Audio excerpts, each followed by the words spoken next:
Hi, welcome back. Today we're going to be talking about the Great Depression. And we've spoken about economic panics of the past, but they were short periods of time. Today we're going to be looking at the events that take up nearly 13 years of American history, beginning with the stock market crash of 1929 and really not ending until the United States enters World War I in 1941. So throughout our discussion of the 20s, we looked at how it was the roaring 20s. There was this perceived economic boom. And although we see a lot of people purchasing, especially early on in the 1920s, there was a severe overexpansion of credit. And so when we look at the causes of the Great Depression, we have to look at some of just the economic culpability that the United States has in its role in this Great Depression that went well beyond the United States, but also all over Europe as well. But overexpansion of credit, most people in the United States had no savings, yet they continued to purchase through the 1920s simply because merchants and producers were willing to extend a little bit of money down, would give you credit as long as you could make weekly payments on many, many items. Automation is also going to play a huge role. And automation is the phenomenon that we're seeing really starting all the way back with the first Industrial Revolution, which is this idea that we can mechanize labor. And there was even more mechanization of labor. If we can mechanize labor, we don't have to pay for human labor. And so that will contribute to the fact that wages will stagnate, in some cases decline, and other people will find themselves out of work as the 1920s approach their close. Much of the world never really recovered economically from World War I. The U.S. invested, and we'll see in a future lecture how there was a lot of money that was coming from the United States that was kind of floating around and being passed around, but you actually didn't see economies growing beyond the United States after World War I. Overproduction of agriculture, Congress will finally come on board with this idea of subsidies, something that the populists wanted way back in the 1890s. And once they get them, unfortunately, what it's going to do is encourage overproduction. And we can see when we looked at those previous lessons with things like the Dust Bowl, that overproduction is actually going to contribute to all kinds of environmental cataclysm as well in this time period. In the immediate aftermath of what will be the stock market collapse in 1929, Congress will go through with a tariff. That protective tariff, the idea was that it would encourage Americans to only buy domestically produced goods, but it also encouraged Europeans to only buy their own domestically produced goods. Essentially, Europe and Japan are going to retaliate by buying less American products, and it's going to actually create fewer buyers of American goods.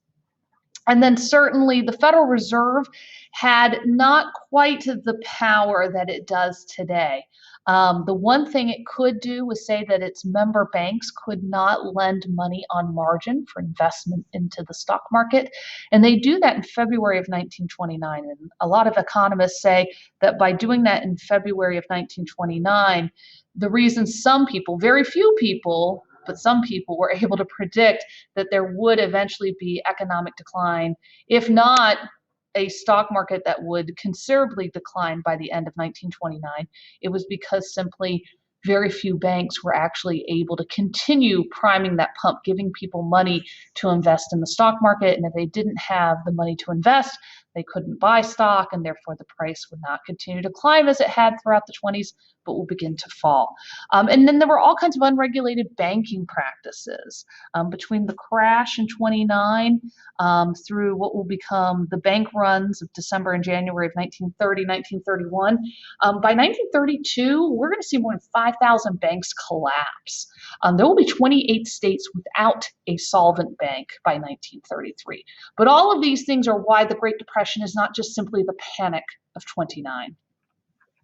So Herbert Hoover, he is often looked at in terms of the presidency as a pretty poor one because he was faced with a crisis and one that he could not solve. And part of that is simply because there were great expectations that he should be able to solve the crisis of the stock market crash of 29 and the banking crisis of 1930 because he'd been a hero for the 20 years prior to this time. He had been an incredible businessman in terms of building a mining company. He had a lot of insight in terms of engineering. He traveled all over the globe. He really understood the logistics of running an international business. And that's why in World War I, Wilson seeks him out, although he's a Republican and Wilson's a Democrat, and says, what do we do about making sure we have enough to eat, our soldiers have enough to eat, and we can help our friends in Europe when we entered World War I? Herbert Hoover fed the world. He fed millions of people. He was the Commerce Secretary for most of the 1920s, and he left that position to run for the presidency in 1928. And so in 1929, when the stock market did have its awesome crash, people expected that he'd be able to do something as there were more and more unemployed, as these companies who had been awash with cash suddenly didn't have any. It's okay, Herbert Hoover's got it. And the sad thing is Herbert Hoover, these were problems far too big for him.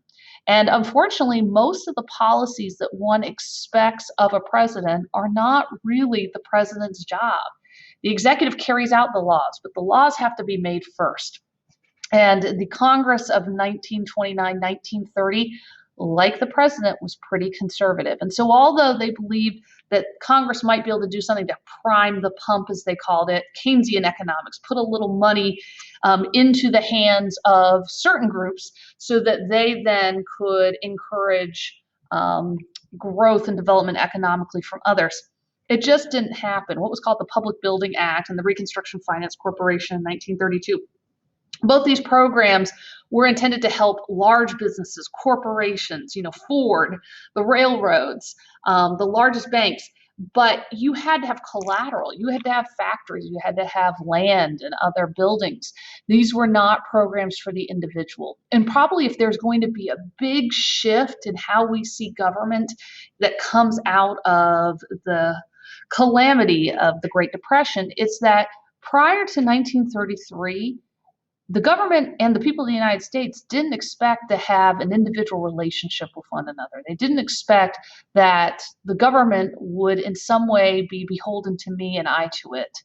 But in creating programs like the New Deal, as we'll talk about here in a few minutes when we look at FDR and his time as the president in the 1930s with this crisis, we begin to see that the laissez-faire of an earlier age has certainly kind of been steered away from. We've gone through this progressive era. The regulation is there, whether or not it was enforced in the 1920s. But still that last step where an individual ultimately is looking for the government to directly give monies to in a time of crisis, that was a pretty new idea and was not one that had existed prior to this time. So by 1932, 25% of the adult population in the United States had no job.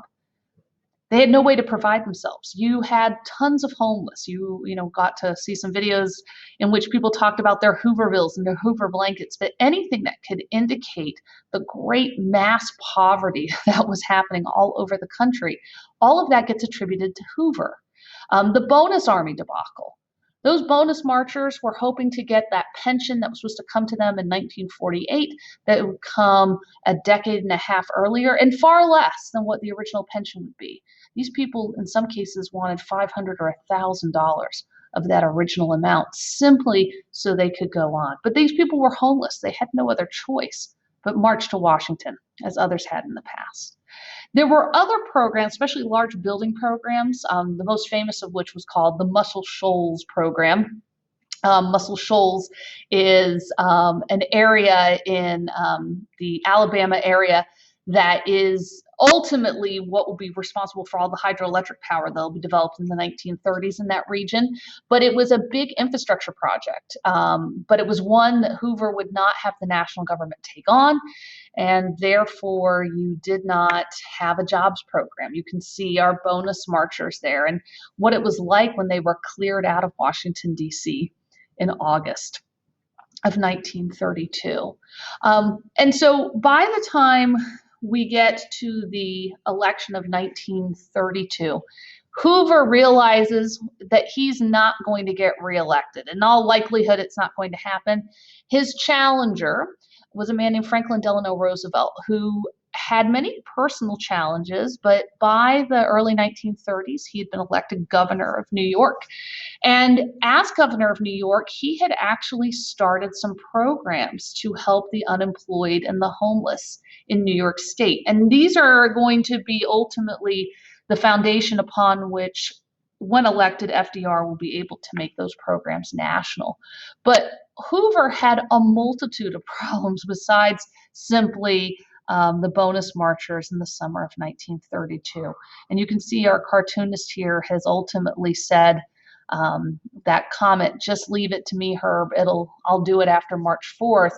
Well, March 4th was the old inauguration date. So in November of 1932, the American public overwhelmingly voted for FDR. Nearly 60% of the country voted Democrat. They had not voted in that way and at that great number since before the Civil War. He'll get 88% of the electoral votes.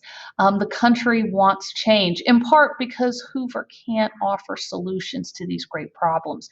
But we're going to have a very long lame duck season. So we're used to January 20th today, but the American people had to wait nearly 4 months after Hoover lost that election. It's part of the reason why we have the 23rd Amendment, because people realized that the economy wasn't going to get any better under Hoover's stewardship, and ultimately the American people had decided they didn't want Hoover anymore. So FDR, he spoke about having a new deal for Americans, and his inaugural address is so important. Many people have used that quote, "There's nothing to fear but fear itself." But what he was trying to get the American people to understand was that there was practically a paralysis at this point.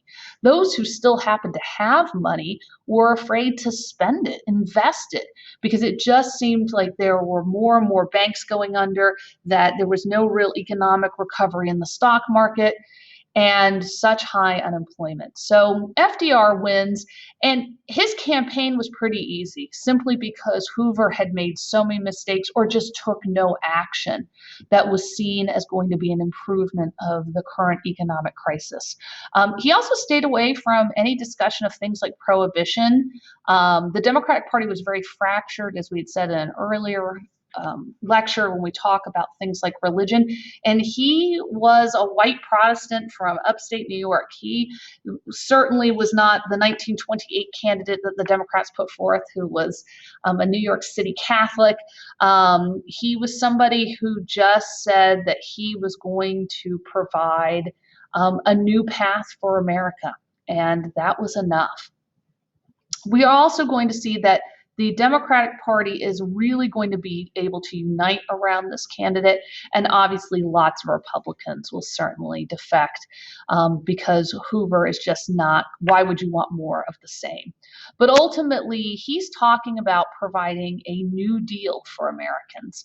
And what that new deal entails is actually two programs that then are created out of many, many other agencies and payment programs and work programs, ultimately to bring about relief, recovery, and reform.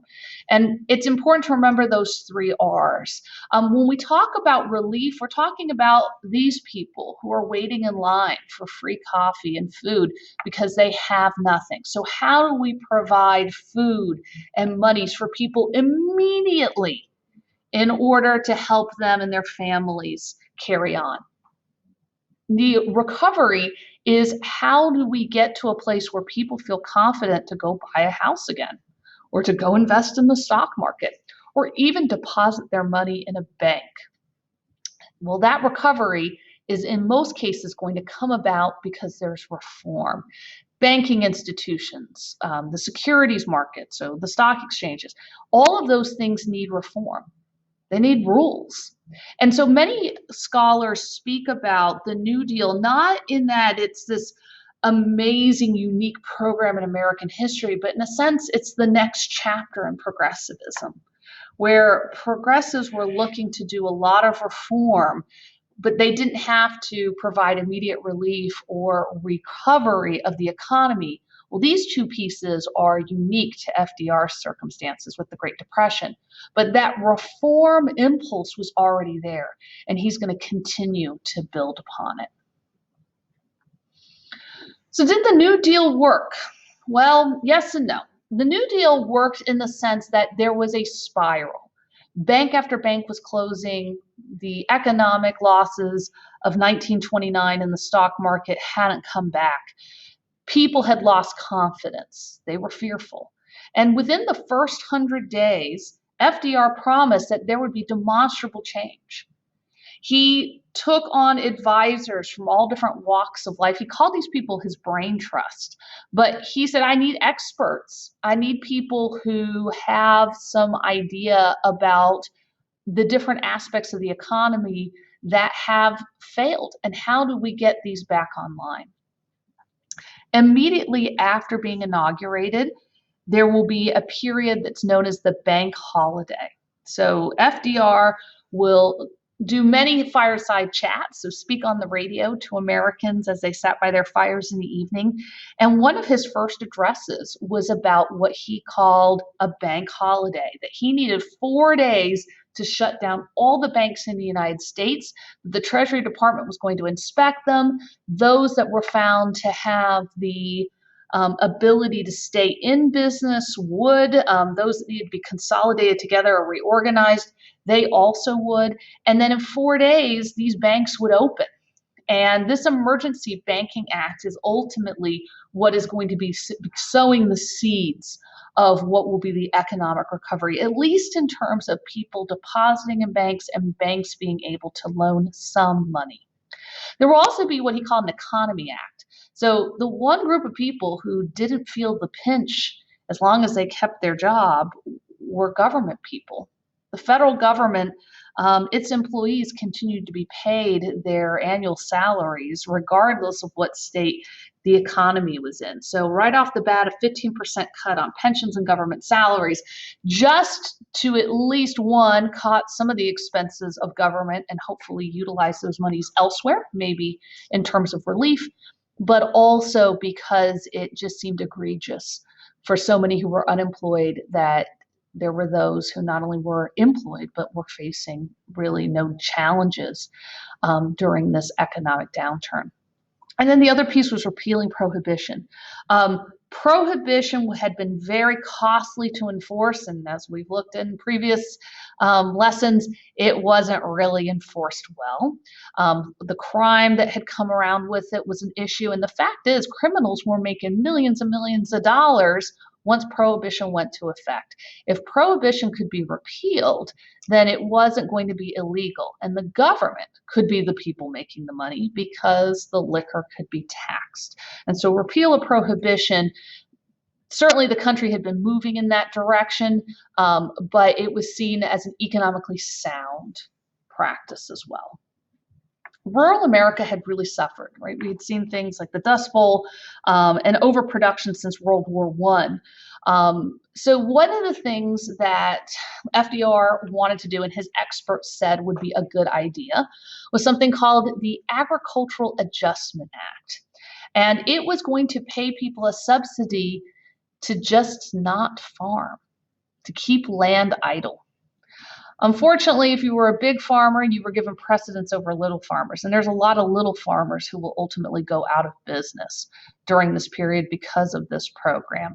It also meant that anybody who'd been sharecropping in the South, this ultimately ended up becoming your eviction notice, because any farmer who owned the land who was eligible for the subsidy couldn't have other people farming upon the land. So a lot of the sharecropping contracts that had been enforced generation after generation since the end of the Civil War suddenly disappeared. And it also will be a reason why we see this continued migration of African Americans out of the South in this time period. The Agricultural Adjustment Act will ultimately be found to be unconstitutional, in part because it's going to set all kinds of price controls, and it's also going to set productivity controls as well. And those are two things that the Supreme Court says Congress doesn't have the power to do. The Congress can't make a law telling you you can't produce some amount of something, or you can't produce too much, and they certainly can't control the price of that product. The Agricultural Adjustment Act will be revised and will pass in a form later on in the 30s that will be acceptable to the Supreme Court. But this is one of several programs that the SCOTUS will simply say it might even be a sound idea economically, it's just simply unconstitutional. Much of the country, especially in the South, didn't have electrification. So we talk about electrification, how great it is, certainly in urban and suburban communities in the United States in the 1920s, but it wasn't universal. And so you'll see the beginnings of electrification programs and the infrastructure that has to be built for those things to go on. That Muscle Shoals program that Hoover took a pass on, it will become known as the Tennessee Valley Authority, or the TVA, and it ultimately will electrify most of Tennessee, western North Carolina, Alabama, Mississippi, and parts of Georgia as well when it's finally finished. The American worker. So there were people who wanted certainly relief, needed it. I got to eat today. I got to get a roof over my children's head. But the value of the time, and I would argue that the value still today is people want to work. And FDR understood that there were people who were so proud they wouldn't take relief, or they wouldn't take relief for very long. So the idea was, how do we put Americans back to work? And that's going to be done in a couple of different programs. So the first one was called the National Industrial Recovery Act. And it is going to create all kinds of public works projects. It's going to encourage the minimum wage, 40-hour work week. No one under 16 was allowed to work, so no child labor. But again, it's going to set all kinds of requirements for productivity, and not just simply the price on labor, but also the price on the products when the finished goods when sold. Again, it will be another program that the Supreme Court will rule unconstitutional.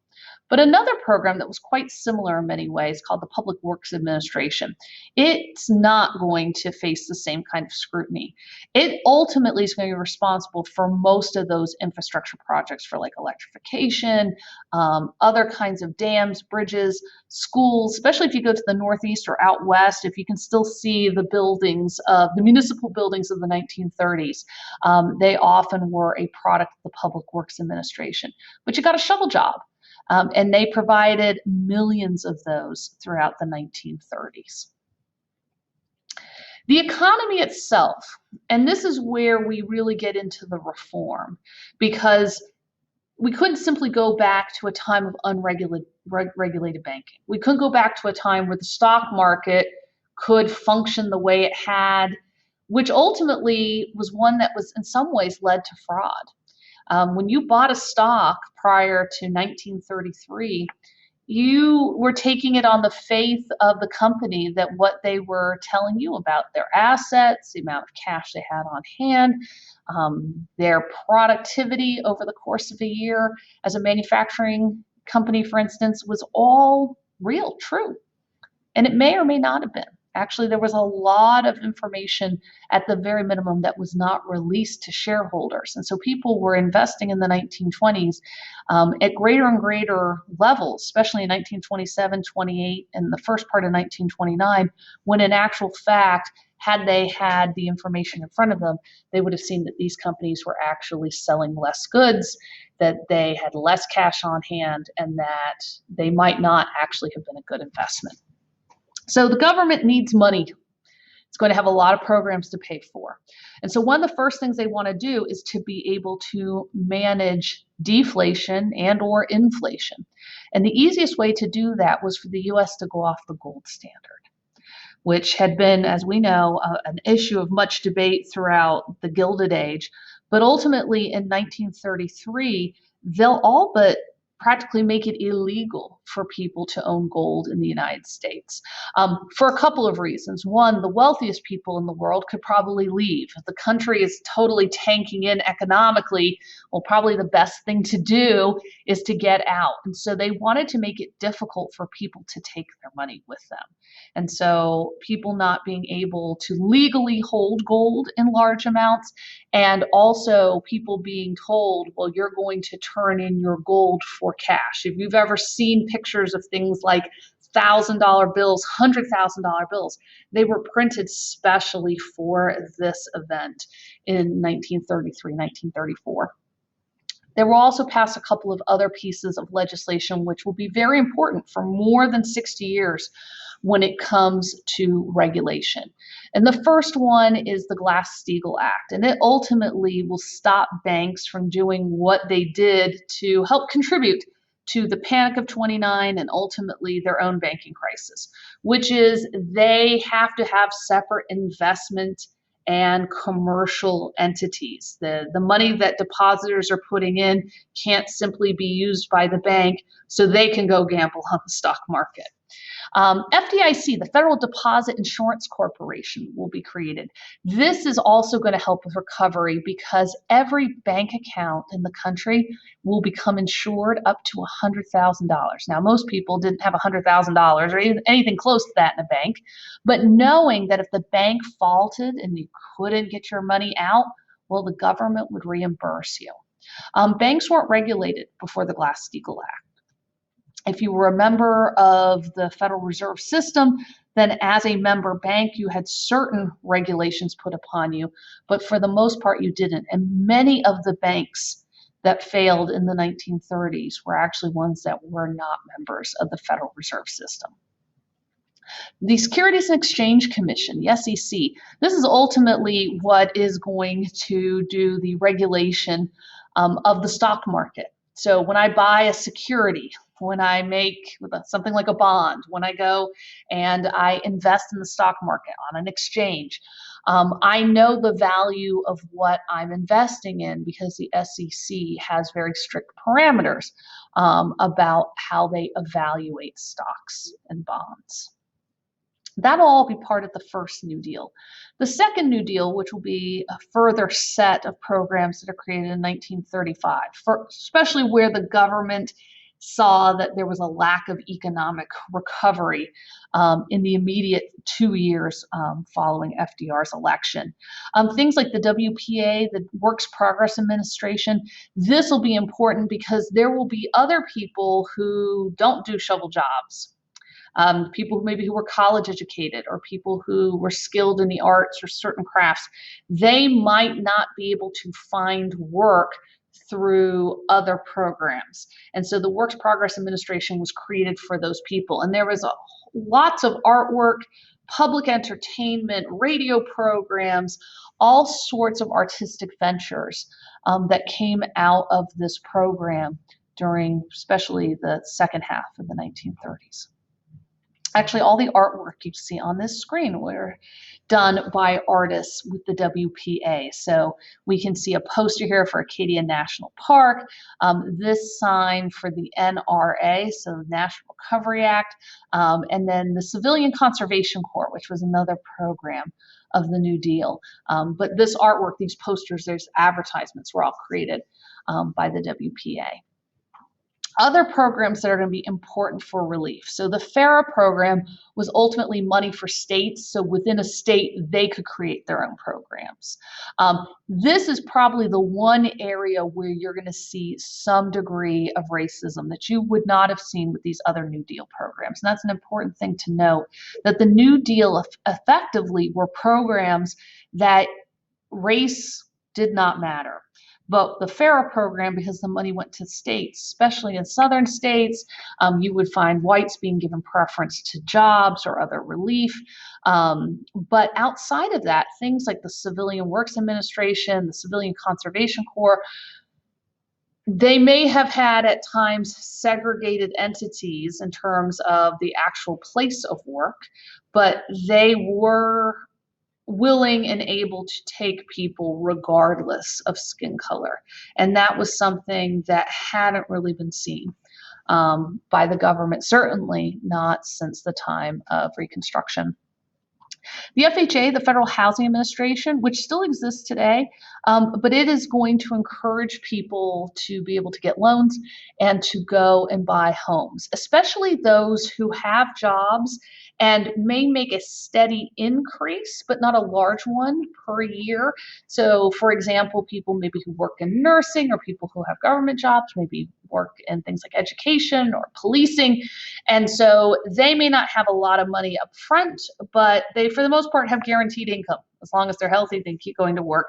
And so the FHA program was created to help those people become homeowners and hopefully grow the economy.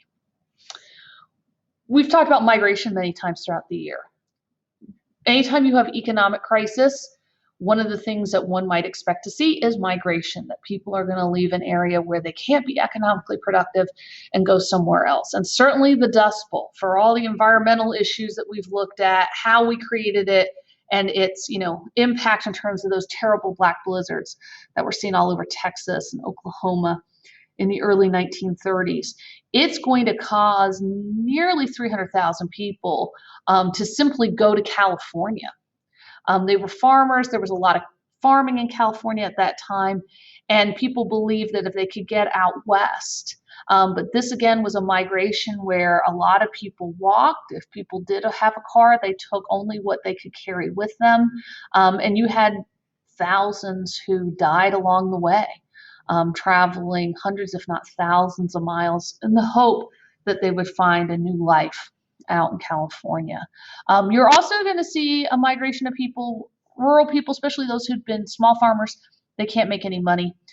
They're also going to be looking for factory work or doing some of these infrastructure projects that are a part of the New Deal. So we're going to see that kind of migration from the rural to the suburban, but also that large scale migration out of the Great Plains that will take people west as well. Not everybody loved the New Deal. There were plenty of people on both sides of the aisle who had complaints about it. On the Republican side, especially the fiscally conservative side, there was an organization called the American Liberty League, mostly people from sort of the wealthy families of the earlier Gilded Age. But many of those people will say that the programs of the New Deal are ultimately ones in which the government is taking on a huge role economically in people's lives. And since it seems to be the Democratic Party that's constructed it, it's going to be a very easy way for the Democratic Party to maintain power over the long haul, because who wants to vote against the person who's giving you money? A criticism that people still make today about a lot of government programs, that whoever is the one creating the program, the people who benefited from it are probably going to vote for you. On the other extreme, you had people who were even more socialistic than the New Deal might have been perceived as.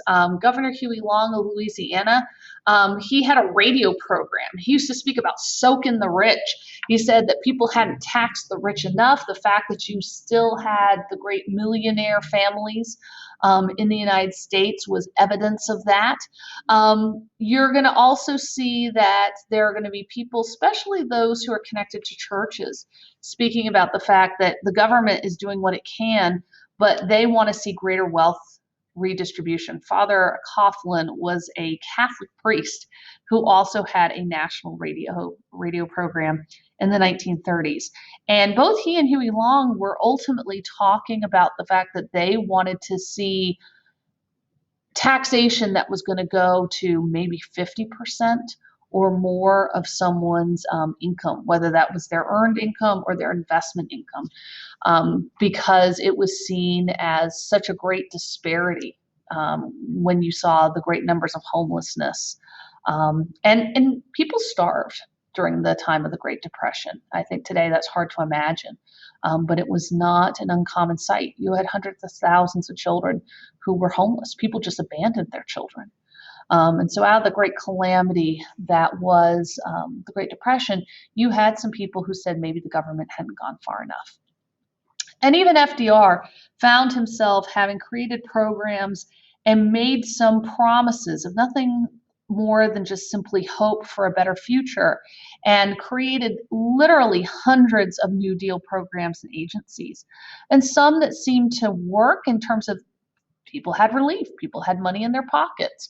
But you don't see economic growth. The first New Deal is between 1933 and 1935, and when you still see that there's 15% unemployment and there's no substantial economic growth, FDR says, oh, I need another set. So our artist here, same artist from our earlier FDR comic, is making fun of the fact that Uncle Sam is the patient and he's sick, and he's tried all of these potions from Dr. Roosevelt, and still he's no better. And Congress is the nurse and is simply saying, okay, well, what else can we do to help the patient? And Dr. Roosevelt says, well, we just need more programs. There will be some other ways in which FDR will be censured as well. Because of losing in terms of the Supreme Court when it came to the National Industrial Recovery Act and also the Agricultural Adjustment Act, both of which were cornerstone programs for him in 1933, FDR spoke about how he wanted to perhaps expand the number of people who sat on the Supreme Court. It was 9 people by the latter part of the 19th century, and that's still what we hold ourselves to this day, but there's no set number actually in the Constitution, but we're comfortable with 9. But FDR found that of those 9 jurists, 7 of them had all been appointed by Republican presidents. Or they were a former Republican president themselves. So even like William Howard Taft. He had people who were constantly on the side of that many of the things that Congress was doing as a part of the New Deal went beyond necessary and proper because Congress doesn't have the power to regulate prices, and they don't have the power to set productivity quotas. And FDR, unhappy with this, said he wanted to add new jurists. And the reason he was going to add new jurists is because he said, well, 6 of the people on the court are over age 70. They could die any day. And we would want people there to support them, maybe even restrict and say anyone over 70 on the court could not vote. This was seen as egregious. You can see that we have our comic here with, this is FDR, and he's reorganized the government. That's speaking to the New Deal. And now he's talking about revising the Supreme Court. And they've given him a nice little chair that says dictator on it. And it looks like he's stepping towards that. Even Democrats in Congress said this went too far. Their concern was that if FDR did get permission and create 6 more positions, well, what happens when the Republicans get in power? Do they go and create another 6 positions? Where does it end? And so they put the kibosh on that. But FDR, probably if there was one area that he kind of made himself vulnerable in terms of public opinion, it was this court packing scandal of 1936. There is a reason, though, that he is looking towards doing this. In 1935, 1936, you actually see that the U.S. has had a little growth.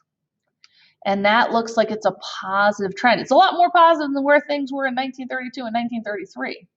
And so it looks like maybe the New Deal is doing something good. It seems like more people are buying stuff. It's why we have greater GDP. But what the decision is Congress says, look, we've paid out a lot of money and a lot of programs. Can we cut back on some of this? And when FDR wins re-election in 1936, he says, sure. And so they begin cutting many of these programs. But within a year, we see continuous decline. And by 1937, we've got more people out of work. Ultimately, there was a recession within the Great Depression. FDR knows he needs to retrench. If he can't get a court that's going to be favorable to his programs, he needs to think about the programs that he does have. What else can he do in order to perhaps, again, put America on the right foot? And this is where people say, hey, the New Deal didn't actually heal the economy. It'll be World War II that will. But there are going to be some winners. Organized labor is going to make the greatest gains in the 1930s. And some of that's going to come out of the fact that the principles, the economic principles that people like FDR were looking at, they wanted people to have jobs. But if we're going to have jobs, they've got to be jobs that pay well enough. And what is that expectation? And if we have companies that can pay people anything they want in a time when you have high unemployment, you could end up with a situation that would be similar to the Gilded Age. So the decision was made that unionization, collective bargaining, that these would be better strategies. And this was, again, at a time when the country was mostly manufacturing based. We're not anymore. But some of the groups that will do exceptionally well are groups like the United Auto Workers. They'll actually have a sit-down strike at the General Motors plant in 1937.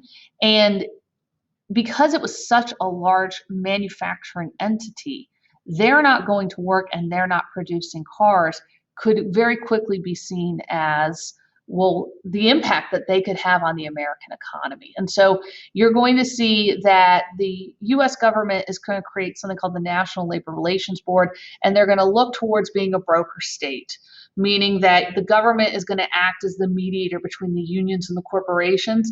And what they want to make sure is that workers have benefits, workers are getting paid, and the businesses can still function, but you're not going to have great upheavals. Also, every time you had a strike, it's David and Goliath. And in the media, especially for people who are looking for work or people who are seeing the corporations as simply greedy, it doesn't play out well for them. You're also going to see that there's a competing group of organized labor that is coming along at the same time. So we have the AFL, the American Federation of Labor, from the 1880s, about 1887 onward. The United Auto Workers were a part of that. But we're also going to see the Congress of Industrial Organizations, or the CIO. And the CIO is the brainchild of a man named John Lewis, who said there are people who are not skilled, but their labor matters. And he was really interested in the fact that you had lots of African Americans and lots of women who were excluded from these traditional white male labor unions. And they were continuing to grow in strength. And so ultimately, by the 1950s, the CIO and the AFL will combine their interests. But organized labor is going to make a lot of gains because FDR is certainly friendly to their concerns, and ultimately the government needs production, not work stoppages. And so what we know today as the 40-hour work week, the 8-hour work day, and minimum wage, all will come to be in this time period. The New Deal actually still lives on.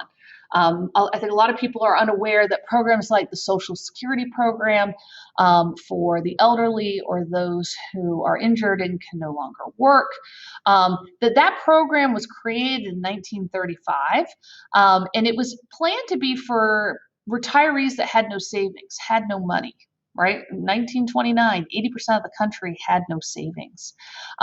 It paid out at age 60, 61. And so at a time when life expectancy was just about there, it didn't look like you were going to be paying out for too many people for too long, but it was also to encourage people to retire.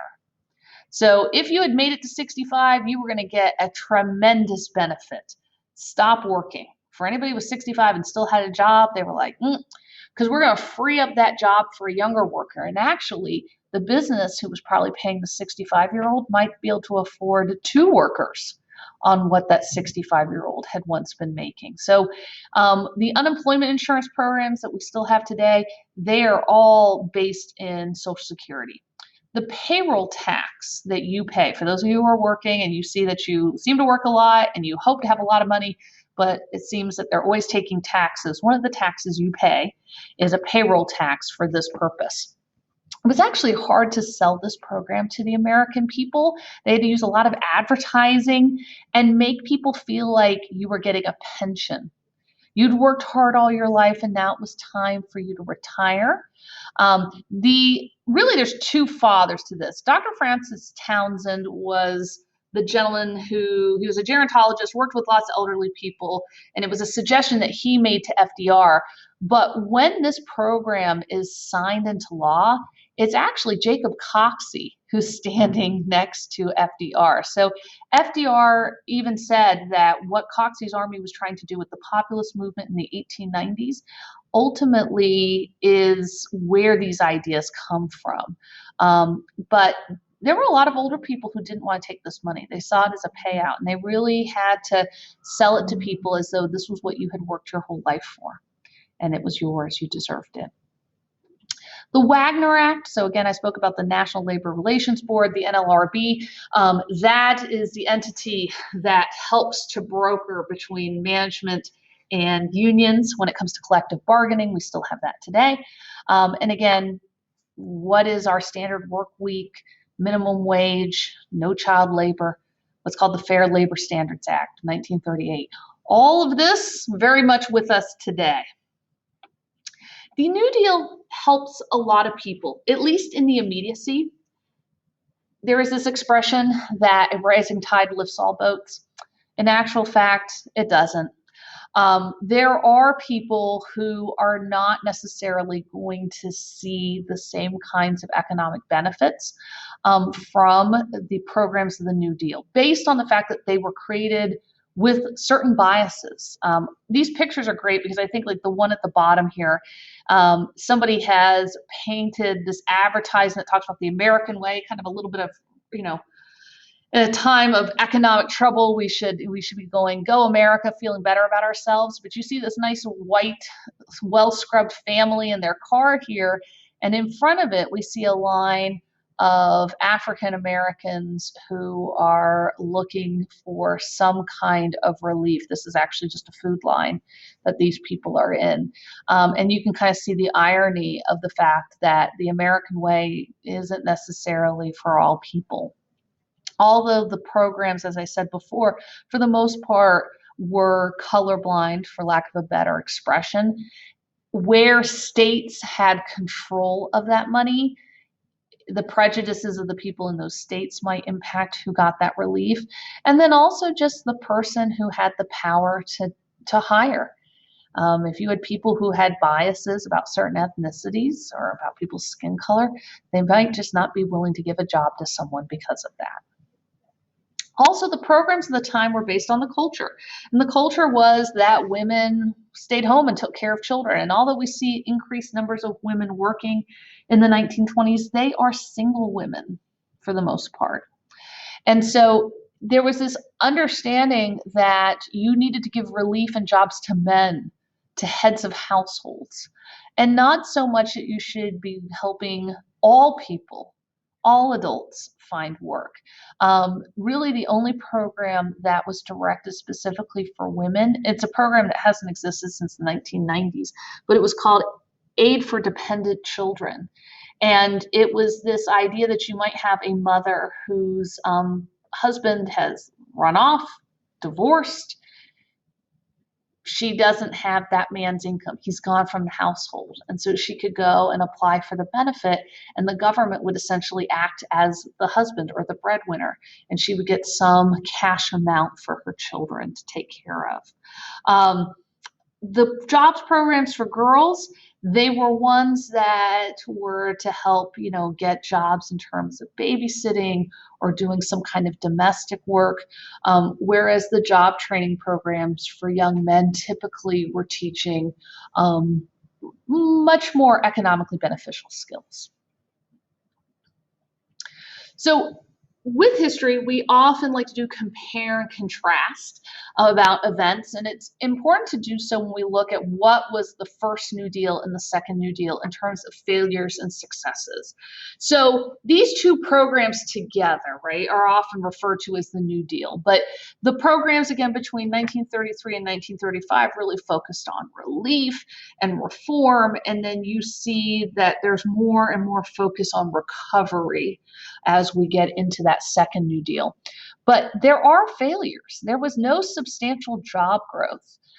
When FDR is inaugurated in March of 1933, 25% of the adults in this country have no job. At best, he gets it to about 15% by the late 1930s. His two major programs, the NRA and the AAA, will find themselves to be unconstitutional. The court packing plan, these things indicate that the New Deal couldn't solve all problems. And the New Deal really wasn't a set of programs that brought about economic recovery. It, as I said earlier, it just stopped the spiral. The successes. Well, FDR himself was very charismatic. He was able to reach out to the American people in ways unlike many presidents before him. We talk about extension of executive power. Well, being able to say, I want the Congress to create hundreds of programs, agencies, and laws that are going to transform the economy, that takes some charisma. And making those programs understandable to the average American, well, that takes even more charisma. And he did most of that through what he called his Fireside Chats. He gave more than 30 speeches over the course of 11 years, where he would have microphones at his desk from all the major broadcasters and then shut the door and sit there with some notes and speak to the American people, sometimes for as little as 10 minutes, sometimes for more than an hour. But he was able to explain really complex things like, banking policies in the United States, why it was valuable to go off the gold standard, or what we should do in the face of what was a Second World War. His Fireside Chats are going to help people who have lost hope begin to believe in their country again. There were people who feared there'd be some great revolution, a la the Russian Revolution in America, due to the great disparity between have and have not by the 1930s. That doesn't happen. I think part of that comes from just the person that FDR was. Obviously, the Social Security Act, we still got it. People complain about it, but nobody wants to give it up. He's able to rewrite those laws that were seen as unconstitutional, so the Supreme Court will accept them. There's all sorts of infrastructure. Much of what is sort of our modern system of roads in this country and hydroelectric power, all created in this time. And then we're also going to have a path forward when it comes to unions and organized labor. So those things all seen as great successes. For minorities during the Great Depression, women and African Americans, well, we're going to see that it's just going to be challenges like they saw in other times. Where we see some people showing some benefit, it's usually going to be when there are programs in which a person does not have to present themselves and be a choice of many, but simply they become a number, like a Social Security number. But the prejudices of the time, unfortunately, do limit women and African Americans. We're also going to see that for African Americans, in terms of the legal system, through what is known as the Scottsboro Boys case, that prejudice, especially in the Jim Crow South, hasn't gone anywhere. And in some ways, it demonstrates that the U.S. is still a country that's in crisis, not just economic crisis, but social crisis.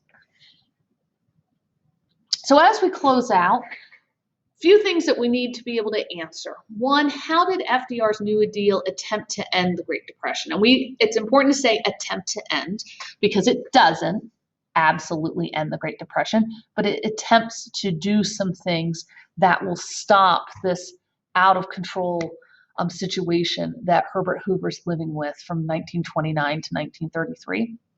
We're also going to see that unions and the populist movements are actually going to push FDR towards far more extensive efforts to change the American economic system than ever seen before. How were they able to do that? In what ways did Congress and the Supreme Court limit the New Deal? There are things that FDR wants to do, he can't do. But in what ways could he extend presidential power? Migratory patterns that emerged because of the crises of the 1930s. And then also we're going to start looking at, the New Deal. It creates a new political realignment. The political realignment is that we no longer are looking at the constituencies of the Gilded Age. Things are starting to change, and will continue to change after this era as well. And then what is the legacy of the New Deal? Like ultimately, how is it a turning point? How is it both a continuation of perhaps the progressive era of the first 2 decades of the 20th century? And then how is it also ushering in another time in American history in which people are looking to see government as an agency of good on a much greater scale?